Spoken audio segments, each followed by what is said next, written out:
My name is Jake. I've lost everything I ever loved. My mother, I can't escape the my fiance, silence. my home. Grief is my curse, Every but also my memory gift. cuts like fire.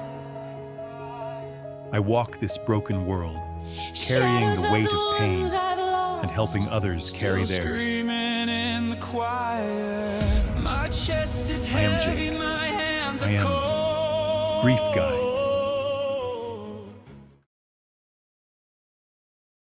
The Adventures of Grief Guy, Chapter 14, The Place Where Time Died.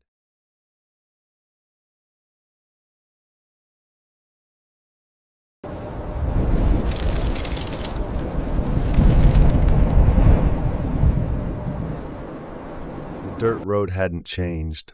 Same rusted fence, same dead field, same house with the boarded windows, collapsed in on itself like a breath held too long.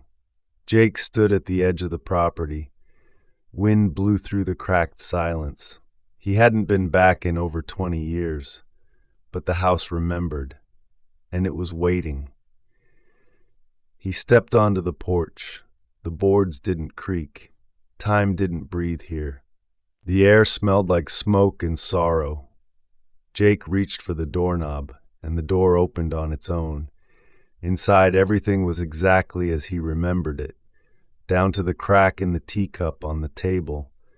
The radio hummed a gospel station that had stopped airing in 2006.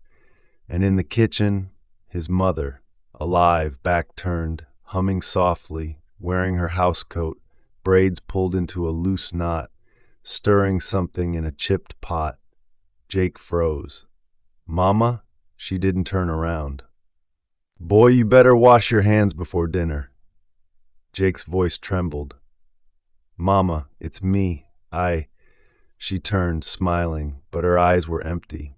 Black, deep, endless. The smile never reached her cheeks, then everything blinked. And Jake was 12 years old, standing in the same kitchen, dirty jeans, torn shoes. His arms were thinner, his hands smaller. "Mama?" he whispered again. This time her eyes were real. She looked tired. She looked scared. The knock on the door came next, just like before. 3 times. Hard. Angry.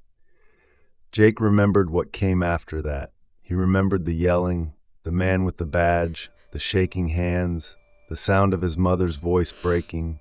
He tried to run to her, but his body wouldn't move, like the memory had a script and he was trapped inside it. The fight played out in front of him, his mother shouting, the officer pushing, a bottle flying, a gun drawn, then the shot. Silence. Jake screamed, but no sound came out. He ran to her body, blood pooling across the tile, dropped to his knees, held her hand. She looked up at him, smiled weakly. "Don't carry this, baby," she whispered. Then, "Let me go." Flash. Jake was older again, back to his present self, kneeling in the same spot, but the house had changed. Everything was ash, burnt, caved in and abandoned, yet her voice still echoed in the air. "Let me go." Jake stood, tears traced down his face. He pulled the journal from his duffel, opened it to a blank page, wrote her name for the first time in years, Evelyn. Then beneath it, "You weren't perfect, but you were mine, and I'm done punishing myself for not being able to save you." As he closed the journal, the house exhaled, the walls folded in, the past released its grip. Jake walked out the front door. Behind him, the house crumbled into dust.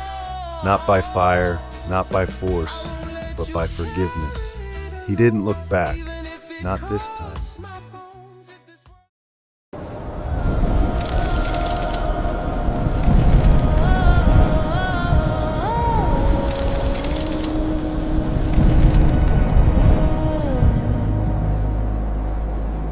Yo, picture this, city slips, but my grind ain't stopping.